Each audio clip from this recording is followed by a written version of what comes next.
there has been some reference to the improvement in our economic situation also. We find that we have made good progress in production.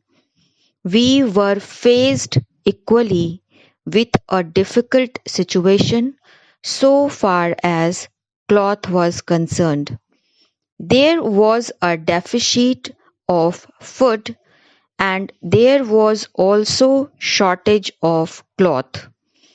I do remember the scenes that we had to witness in several cities where people had to stand in queues for hours together for 2 meters of very ordinary cloth.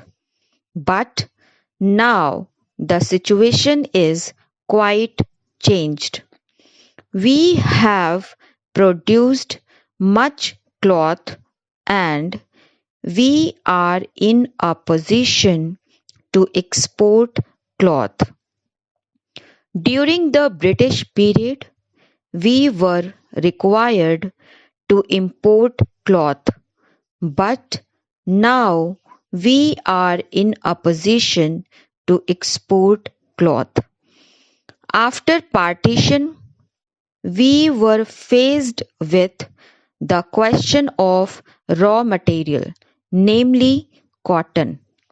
We had cotton mills, but cotton remained in Pakistan.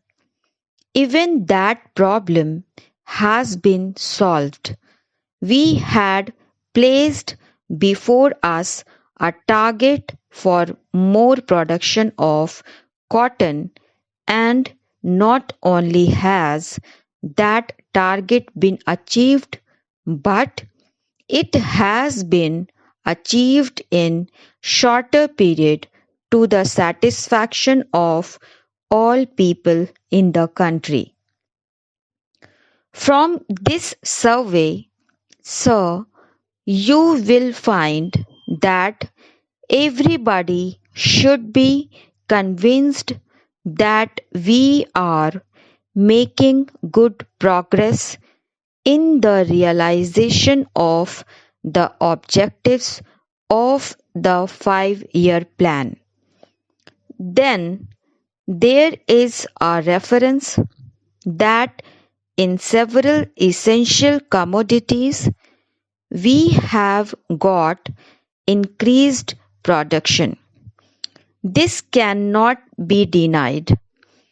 In spite of this increased production, I must admit we have not been able to solve the question of unemployment, but efforts are being made to ease the situation so far as this question is concerned. The main thing to which I would like to refer is that the President was pleased to say, and say very plainly, that so far as cottage industries were concerned, we have not been able to make good progress. As a matter of fact, very little progress has been made. If in this country we have to solve the question of unemployment, we must take very seriously to the development of cottage industries.